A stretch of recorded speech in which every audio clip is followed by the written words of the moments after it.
लेकिन उसके बावजूद भी जो है वो हमें इनिशियल सीड की इम्पोर्टेंस अभी थोड़ी देर में नजर आ जाएगा। ये हो सकता है कि हम किसी लोकल मिनिमा के अंदर जो है वो ना फंसे। तो इस वजह से है कि अब जब आपको कोई डेटा दी जाता है तो उसमें तो हमें ये मालूम ही नहीं होता कि उसके अंदर कितने क्लस्टर होंगे, फिर हम ये कैसे बताएंगे कि इसके क्लस्टर बनाने कितने, तो ये भी एक इशू है। और क्लस्टर कितने बनाने जो नहीं पता, क्लस्टर कितने बनाने हैं अगर ये भी पता चल जाए कि whenever we need to make 5 cluster inside this data, so it is difficult to basically collect the initial seed ताकि आप उसको क्लस्टर बनाएं। तो ऐसा नहीं होता कि टेबुलेटेड डेटा में अगर आपको कोई दो डेटा करीब करीब नजर आ रहे हैं तो उसका हर किसी मतलब नहीं कि वो ग्राफिकली भी बहुत नियरेस्ट होंगे, ऐसी बात है। जैसे मिसाल के तौर पर अगर आपके पास कोई डेटा दिया हुआ या अगर कोई डेटा दिया हुआ है और वो ये कहता है कि एक डेटा जो ये डेटा सेट है और एक डेटा जो है वो टेबुलेटेड डेटा के अंदर एक डेटा यहाँ दिया हुआ है और एक डेटा यहाँ दिया हुआ है, ऐसा हरगिज नहीं है। मतलब ये एक बहुत ही लेमन वाली बात है, आपको समझ पता ही है बात। ऐसा हरगिज नहीं कि ये दोनों डेटा ग्राफ में भी करीब करीब होंगे। भाई ये अगर दोनों टेबुलेटेड में करीब करीब लिखे हुए हैं तो ये दोनों करीब करीब होंगे, ऐसा जरूरी नहीं। एक यहाँ हो और एक यहाँ हो, ये पॉसिबल है। या एक डेटा अगर यहाँ लिखा हुआ और एक डेटा टेबुलेटेड यहाँ लिखा हुआ तो ये जरूरी नहीं कि दोनों ग्राफ में भी दूर होंगे। ये दोनों सर आपकी आवाज बहुत स्लो आ रही है। अच्छा शोर भी हो इसको बंद कर म्यूट कर दो, फैन चल रहा है ना। अब आ रही है?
अच्छा सुन, हाँ आ रही थोड़ी सी बेहतर हुई आवाज, मैंने म्यूट कर दिया सबको और साथ साथ जो है वो जी परफेक्ट है बिल्कुल। अच्छा चलो अब देखो, तो मैंने कहा था कि ये बात, तो इससे मैं ये बात सिर्फ इसलिए बता रहा हूँ कि वो लोग जो है वो लोग जो बेसिकली ये समझते हैं कि मैं इनिशियल सीड जो है वो ऐसा ले लूँ कि एक ये वाला ले लूँ और एक इनिशियल सीड ये ले लूँ कि ये दो डिफरेंट दूर दूर डेटा है। तो मैं सिर्फ उनके लिए बता रहा हूँ कि टेबुलेटेड डेटा से कभी ये नहीं पता चलता कि वो डेटा कितने नियरेस्ट है और कितने दूर है, ठीक है। तो ये अब जब इनिशियल सीड लेंगे आप तो ये एक इम्पॉर्टेंट फैक्टर है। तो हमें, क्योंकि जब आपका डेटा दिया हुआ होगा तो आपको कैसे पता चलेगा कि ये अगर एक डेटा ये दिया हुआ है और एक डेटा आपके पास ये दिया हुआ है और इनिशियल सीड अगर हम लेना चाहते हैं तो अगर एक सीड इसको ले लिया जाए और एक सीड इसको ले लिया गो कि ये रोटेट करेगा पहली दफा जो क्लस्टरिंग, तो लेकिन फिर भी पॉसिबल है कि ये इस तरह से क्लियरली दो क्लस्टर ना बना पाए जैसे इसके दो क्लस्टर नजर आ रहे हैं, बल्कि हो सकता है कि ये इस तरह के दो क्लस्टर बना लें। प्रॉबली मैं एक अंदाजा लगा रहा हूँ। तो इस चीज से बचने के लिए हमें क्या करना होगा कि जब हमें नहीं पता हो कि इनिशियल क्लस्टर कितने, तो इनके बारे में हम पढ़ने शुरू करेंगे आज। स्टूडेंट आगे होंगे 15 स्टूडेंट, तो फिर हमें पता चलेगा कि ये किस तरह से वर्क कर रहा है। तो आइए, हमने लास्ट क्लास में बेसिकली जो बातें पढ़ी थी उसको कंटिन्यू करते हैं। हमने लास्ट क्लास में एक बात ये पढ़ी थी कि एक फंक्शन होता है जिसको हम बेसिकली SSE कहते हैं, ठीक है, सम ऑफ स्क्वायर्ड एरर कहते हैं। और ये आप अगर देखें तो इसमें क्लियरली जो है ये दो फंक्शन है इसके अंदर, और हमें इसमें कोई कंफ्यूजन नहीं होना चाहिए कि ये दो फंक्शन क्या काम करते हैं। एक, और ये डिस्टेंस मेजर कर रहा है। डिस्टेंस मेजर करने का मतलब है कि पहला क्लस्टर, लेकिन CJ, J का मतलब है क्लस्टर, C क्लस्टर और J यहाँ लिखा हुआ है CJ is the jth cluster, और m is the centroid of mj is the centroid of cj। यानी अगर आप कहते हैं कि मेरे पास एक क्लस्टर ये वाला है और एक क्लस्टर ये, इनके नाम है, इन इस फार्मूले के हिसाब से आप फार्मूला चेंज करेंगे तो फार्मूला की नोटेशन चेंज करेंगे तो चेंज हो जाएगा। ये मिसाल के तौर पे C1 है और अगर ये C2 है, इस वक्त इस फार्मूले में हम लोग ने वैसे म्यू का नाम दिया हुआ, यहाँ पे m दिया हुआ है तो कोई बात नहीं, इसका जो मीन होगा वो बेसिकली m2 कहलाएगा, ठीक है, और इसका जो मीन होगा वो बेसिकली m1 कहलाएगा। बता रही बात है? तो ये इन्होंने यहाँ पे कहा है, तो कहते हैं कि x जो है वो पहले, यानी इसके अंदर जो डेटा होंगे वो पहले अपने मीन से डिस्टेंस निकालेंगे, ठीक है। तो ये यहाँ से क्लस्टर पिक हुआ और बेसिकली जो वो डेटा जो इस क्लस्टर के अंदर एग्जिस्ट करते हैं उस डेटा को उठाएंगे। देखिए x का मतलब है डेटा, वो डेटा जो इस क्लस्टर में मौजूद है उसको उठाएंगे और क्लस्टर नंबर उस क्लस्टर को उठाया जो आप यूज कर रहे हैं, ठीक है। मिसाल के तौर पर अगर J1 है तो वो डेटा जो CJ1 के अंदर एग्जिस्ट करता है वो डेटा उसको उठाया और उनका डिस्टेंस निकाल लिया, सारे डिस्टेंसेस निकाल लिए। फिर जब सारे डिस्टेंस निकल जाएंगे तो J2 हो जाएगा। फिर वो डेटा जो C2 के अंदर एग्जिस्ट करता है उसका डिस्टेंस निकालेंगे, स्क्वायर करें ताकि नेगेटिव से बच जाए, मीन या 1/m कर दें ताकि छोटा हो जाए रिजल्ट। ये सब चीजें तो स्क्वायर करना तो जरूरी है क्योंकि नेगेटिव से बच जाए।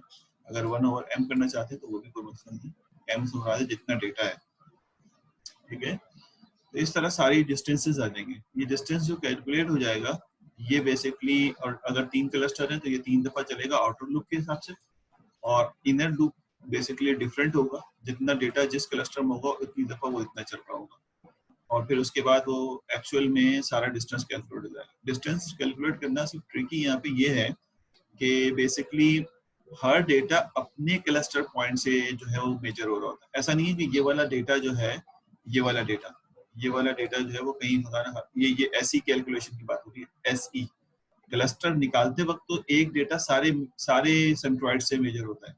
ये बात समझ आ रही है मैं क्या कह रहा हूँ? जब आपको नहीं पता होता कि ये वाला डेटा किस क्लस्टर में है उस वक्त तो ये सारे सेंट्रॉइड से मेजर होगा, लेकिन जब ये तय हो जाएगा कि ये इस वाले क्लस्टर में है तो ऐसे ही निकालने के लिए फिर उसको सिर्फ उसी सेंट्रॉइड से जो है वो कैलकुलेट किया जाता है, ठीक है। तो ये बात हमने ऐसी भी पढ़ी थी। सिमिलर बेसिकली कॉन्सेप्ट है जो हम अभी आगे पढ़ने जा रहे हैं, मैंने इसको इसलिए रिवाइज करवाया, हमने लास्ट क्लास में पढ़ लिया था कि सिमिलर कॉन्सेप्ट जो हमारे पास यहाँ पे इसके कॉस्ट फंक्शन के अंदर है कि अगर हम के मीन का कॉस्ट फंक्शन निकालने जाएं तो वो क्या कहता है, जिसको हम ऑब्जेक्टिव फंक्शन भी कहते हैं, ठीक है। Objective function is equal to the cost function. तो वो कहता है ये है, समझना थोड़ा सा नोटेशन है और नोटेशन में हमें समझना है, इसमें कोई कंफ्यूजन वाली बात नहीं है कि this is basically notation of बिल्कुल सेम ऐसी वाला कॉन्सेप्ट है। कॉस्ट फंक्शन या ऑप्टिमाइजेशन फंक्शन। ऑप्टिमाइजेशन में वर्ड इस्तेमाल करता हूँ। ऑप्टिमाइजेशन के अंदर नॉर्मली दो चीजें आती हैं, या तो आप ऑप्टिमाइजेशन में मीन वैल्यू ढूंढ रहे होते हो, ऑप्टिमल का जो वर्ड होता है ऑप्टिमाइजेशन या ऑप्टिमल, उसमें या तो आप मीन वैल्यू ढूंढ रहे होते हो या फिर आप मैक्स वैल्यू ढूंढ रहे हो। ये दोनों ऑप्टिमल कंडीशन में आते हैं। समटाइम आप कहते हैं कि भाई मुझे जो है वो ऑप्टिमाइज रिजल्ट चाहिए, तो जरूरी थोड़ी है कि ऑप्टिमाइज रिजल्ट जो है वो मैक्स की तरफ हो, वो ऑप्टिमाइज रिजल्ट जो है मीन की तरफ, क्योंकि अगर हो सकता है किसी दो नंबर को दरमियान डिफरेंस निकाल रहे हैं तो आप कहेंगे कि मिनिमम चाहिए, या आप एक्यूरेसी निकाल रहे हैं तो आप कहेंगे मैक्सिमम चाहिए, ठीक है। वैसे ऑप्टिमाइज इज बेसिकली मीन और मैक्स, ये ऑप्टिमाइज रिजल्ट की तरफ हम जा रहे हैं। इन्होंने कहा कुछ नोटेशन है, ये नोटेशन हमने पढ़ ली थी कि सी आई क्या बता रहा है कि डेटा वन जो है, डेटा वन किस क्लस्टर से बिलोंग करता है, बिल्कुल जैसे भी हम पढ़ रहे थे। अगर यहाँ पे लिखा हुआ है मिसाल के तौर पे C3, अब C3 का मतलब ये नहीं कि क्लस्टर 3, बल्कि C3 का मतलब ये है कि डेटा नंबर 3 का क्लस्टर जो है वो आगे लिखा हुआ होगा, वो मिसाल के तौर पर 5 है। इसका मतलब हुआ कि जो तीसरा डेटा है, क्योंकि जो नोटेशन हम पढ़ रहे हैं मैं उसको समझा रहा हूँ, नोटेशन चेंज हो जाएगी तो आपको उस हिसाब से आपको अलाइन करना पड़ेगा। तो जो जो आपके पास डेटा नंबर 3 है उसका जो क्लस्टर नंबर है वो 5 है, ठीक है। और म्यू के तो हमें बहुत क्लियर पता है कि म्यू के इज, मिसाल के तौर पे म्यू 5 लिखा हुआ है तो उसका मतलब है फिफ्थ, ये फिफ्थ क्लस्टर नंबर, ठीक है। ये फिफ्थ जो है वो क्लस्टर नंबर। और इसी तरह से म्यू सी आई अगर इस्तेमाल हो रहा है तो म्यू सी आई जो कि बिल्कुल इसी का कॉन्सेप्ट पे लेके चला है, लेकिन क्योंकि इन्होंने कॉन्सेप्ट दिया है तो हम उसी स्लाइड को फॉलो कर रहे हैं। म्यू सी आई का मतलब है, म्यू सी आई यानी यहाँ पे अगर आई लिखा हुआ है तो इसका मतलब ये है कि ये, जैसे मिसाल के तौर पे C3I अगर 5 है तो इसका मतलब ये हो जाएगा कि म्यू ऑफ 5, ठीक है, म्यू ऑफ 5 यानी पांचवा क्लस्टर। तो बेसिकली म्यू सी आई जो है वो इज नथिंग, कुछ ऐसी इंपॉर्टेंट बात नहीं है। म्यू सी आई ये भी एक क्लस्टर की इंफॉर्मेशन है, लेकिन सिर्फ ये बता रहा होता है कि किस डेटा का क्लस्टर है ये।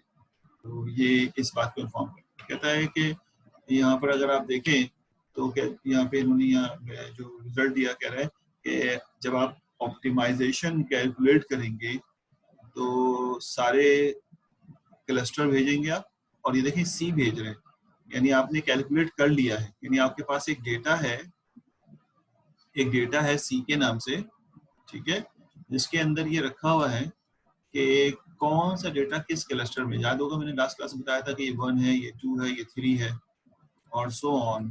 तो ये mth डेटा है, ये जो mth है ये डेटा की तादाद है, ठीक हो गया।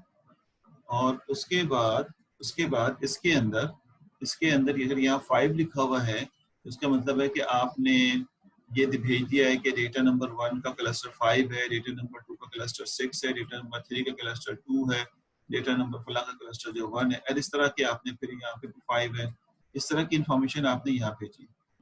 और साथ में सारे के सारे क्लस्टर के नंबर भी भेज दिए, कितने क्लस्टर आपके पास हैं, यानी 1 से लेकर के तक के क्लस्टर आपके पास एग्जिस्ट करते हैं। ये दो इंफॉर्मेशन आपने मतलब जब इनपुट देंगे तो कैलकुलेशन कैसे करेंगे कि गौर से देखिए यहाँ क्या लिखा हुआ है, ये मैं समझा रहा हूँ ताकि आपको कंफ्यूजन ना हो। ये तो डिस्टेंस मेजर है, किसी भी तरह कर ली, डबल एरो नॉर्म कहलाता है इस डिस्टेंस मेजरिंग।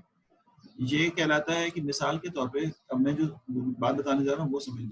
मिसाल के तौर पे यहाँ लिखा हुआ है CX1, इसका मतलब है आप यहाँ पे ढूंढेंगे C1, ठीक है। अब जरा समझना ताकि हमें इसमें कंफ्यूजन ना हो। इस वक्त आप डेटा नंबर 1 का, जो डेटा नंबर 1 होगा उस डेटा का, अब डेटा तो अपने तौर पे यहाँ पे एग्जिस्ट करता होगा ना, ये डेटा आपके पास एग्जिस्ट करता है, ये X1 डेटा है, ये X2 डेटा है, ठीक है, ये X3 डेटा है, ये तो आपको पहले से मालूम है। तो X1 डेटा का, ये जो X1 डेटा आपके पास मौजूद है उसका आप वो डेटा जिस सेंट्रॉइड यानी जिस क्लस्टर में है उससे डिफरेंस निकाल लो, यानी C1। अब जरा देखें C1 का क्या मतलब है। C1 का मतलब है कि C1 का मतलब है 5, यानी यहाँ पे आ जाएगा म्यू ऑफ 5। समझ आ रही बात है, म्यू ऑफ 5। C1 का मतलब है C1, ये आपने पास किया यहाँ से गेट हो गया कि C1 का मतलब है 5, यानी आप अपने पहले डेटा का, ठीक है, सेंट्रॉइड नंबर 5 से जो यहाँ भेज रहे होंगे आप, यहाँ पे एक सेंट्रॉइड नंबर 5 होगा। सेंट्रॉइड नंबर 5 जो है वो भी बेसिकली इसी तरह का एक डेटा होगा जो हमारे पास X1 है, जितने एट्रीब्यूट्स इसमें है उतने ही एट्रीब्यूट्स इसमें होंगे, एट्रीब्यूट्स चेंज थोड़ी जाएगा। तो सेंट्रॉइड नंबर 5 से उसका डिफरेंस निकालें, और उसके बाद जब i की वैल्यू 2 हो जाएगी, तो यहाँ पे आपके पास 2 आ जाएगा, ठीक है, यहाँ पे क्या आ जाएगा, 2 आ जाएगा। इसका मतलब है डेटा नंबर 2 का उसके अपने सेंट्रॉइड से डिस्टेंस निकालेंगे। अपना सेंट्रॉइड मतलब C2 यहाँ से देखेंगे उसका सेंट्रॉइड कौन सा है, 6, तो आप कहेंगे म्यू 6 की जो वैल्यू यहाँ से पास की आपने उससे डेटा नंबर 2 का डिस्टेंस है। This is same as SSE, कोई इशू नहीं है इसके अंदर, SSE के अलावा कोई और काम कर रहे हैं। और इस तरह से जब आप क्लस्टर, ये काम कब होता है, ऑप्टिमाइजेशन निकालने का काम कब होता है, जब आप सारे क्लस्टर निकाल चुके होते हैं, फर्स्ट टाइम क्लस्टर बन चुका होता है और आपने हर डेटा को उसके क्लस्टर में रख लिया होता है। ये जो सी रखा हुआ है ना, ये जो सी वाला टेबल है, इसका मतलब है हर डेटा अपने क्लस्टर में जा चुका है। तो जब हर डेटा अपने क्लस्टर में अलाइन हो चुका होता है उसके बाद आप ये निकालते हैं जे कॉस्ट फंक्शन, और आप जो है वो इस बेसिस पे इस वैल्यू को कंसीडर करेंगे जिसका कॉस्ट फंक्शन जो है वो सबसे कम हो। यानी अगर आपने 6 कॉस्ट फंक्शन निकाला है तो उसमें जो सबसे कम लोएस्ट कॉस्ट फंक्शन होगा वो आपका रिजल्ट होगा। अब हमें समझना है इसको, दो बातें। एक बात तो ये है कि हमने SSE निकाला और एक हमने कॉस्ट फंक्शन निकाला। आपको कंफ्यूज होने की जरूरत नहीं है, जाहिर है एक तो कोड में आपको ये नजर नहीं आता, लेकिन अगर आप हम क्योंकि थ्योरेटिकली समझ रहे हैं तो उसको बहुत अच्छे से समझना है कि बात क्या हो रही है, कि भाई क्या ये जो हमारा ऑप्टिमाइजेशन फंक्शन है उसको समटाइम में कंफ्यूज ना होना, उसको समटाइम में कॉस्ट फंक्शन भी कह रहा हूँ। याद होगा कॉस्ट फंक्शन या तो मैक्सिमाइज होता है या मिनिमाइज होता है कॉस्ट फंक्शन। इस वक्त हम कॉस्ट फंक्शन जो है वो मिनिमाइज तरीके से जो है वो देख लेंगे। whenever you will get the minimize or min of the cost function you will select that cluster finally। ये दो बातें समझना। अब मैं जरा एक सवाल पढ़ लेता हूँ, अभी मैं तो आंसर देने में इंटरेस्टेड नहीं हूँ क्योंकि मैं भी थोड़ा पढ़ाना चाहूँ, उसके बाद मैं आंसर देता हूँ। लेकिन फिर भी सेकंड पॉइंट थर्ड पॉइंट में डिफरेंट क्या है, सेकंड पॉइंट थर्ड पॉइंट में डिफरेंट क्या है शेर साहब? सेकंड पॉइंट यानी डेटा पॉइंट मतलब डेटा की बात कर रहे हो? अच्छा ये इसकी बात कर रहे हो। सेकंड और थर्ड में डिफरेंट कुछ नहीं है, गौर से सुनना, सिर्फ डिफरेंट ये है। अच्छा सवाल है, सवाल ये पूछा गया है कि what is the difference between the second and third point, इन दोनों में क्या फर्क है, right? It's very interesting question. कि समटाइम ऐसा लगता है, लेकिन फर्क सिर्फ ये है कि ये जो बात है ना ये वाली, ये बता रहा है कि आपके पास 1 2 3 सही है एंड सो ऑन के एथ क्लस्टर हैं। ये सिर्फ ये बता रहा है कि μ1, और सुना μ1 एक क्लस्टर है, ठीक, आपके पास μ2 एक क्लस्टर है, कॉमा लगा रहा हूं, μ3 एक क्लस्टर है, लेकिन ये नहीं बता रहा कि μ1 जो क्लस्टर बोल रहा हूँ, सॉरी, μ1 एक सेंट्रॉइड है, ये नहीं बता, μ1 एक सेंट्रॉइड है, μ2 एक सेंट्रॉइड है, μ3 एक सेंट्रॉइड है, ये सेकंड वाले पॉइंट की बात है। लेकिन ये नहीं बता रहा कि μ1 जो सेंट्रॉइड है इसके साथ कौन कौन से डेटा एसोसिएटेड है, ये नहीं बता रहा। यहाँ पर ये बता रहा है कि अगर ये μ5 रिजल्ट आ रहा है तो ये बेसिकली यहाँ पर अगर मिसाल के तौर पे यहाँ पे i की जगह 2 लिखा हुआ होता और C2 का रिजल्ट 5 होता, तो ये बता रहा है कि ये जो सेंट्रॉइड नंबर 5 है ये डेटा नंबर 2 जो है वो सेंट्रॉइड नंबर 5 से एसोसिएटेड। और अगर 4 का भी ये 5 ही रिजल्ट आएगा तो हम कहेंगे डेटा नंबर 4 जो है वो, तो ये सिर्फ ये बता रहा है कि ये तो है तो सेंट्रॉइड, लेकिन सी की वैल्यू की वजह से ये भी साथ साथ इसके अंदर इंफॉर्मेशन आ रही है कि ये किस डेटा के साथ एसोसिएटेड है। समझ में आई बात? ये फर्क है हाल। इसीलिए यहाँ पे हम कह रहे हैं कि गौर से देखना, यहाँ पे ये कह रहा है कि अगर हम μ1 ले रहे हैं तो यहाँ पर C1 आ जाएगा। गौर से देखिएगा, C1 आ जाएगा। C1 का क्या मतलब आ रहा था कि आपके पहला डेटा किस सेंट्रॉइड से कनेक्टेड है। C1 का मतलब ये है, C1 पहला डेटा किस सेंट्रॉइड से कनेक्टेड है, इसका मतलब है यहाँ पे रिजल्ट आ जाएगा 5, तो ये आ जाएगा μ ऑफ 5, यानी हमने वो डेटा उठाया है जो वो सेंट्रॉइड उठाया है जो कि बेसिकली डेटा नंबर 1 के साथ एसोसिएटेड है। समझ आया थे?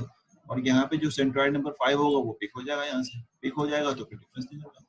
सिर्फ ये फर्क है इसमें, बाकी कोई ऐसा इशू नहीं।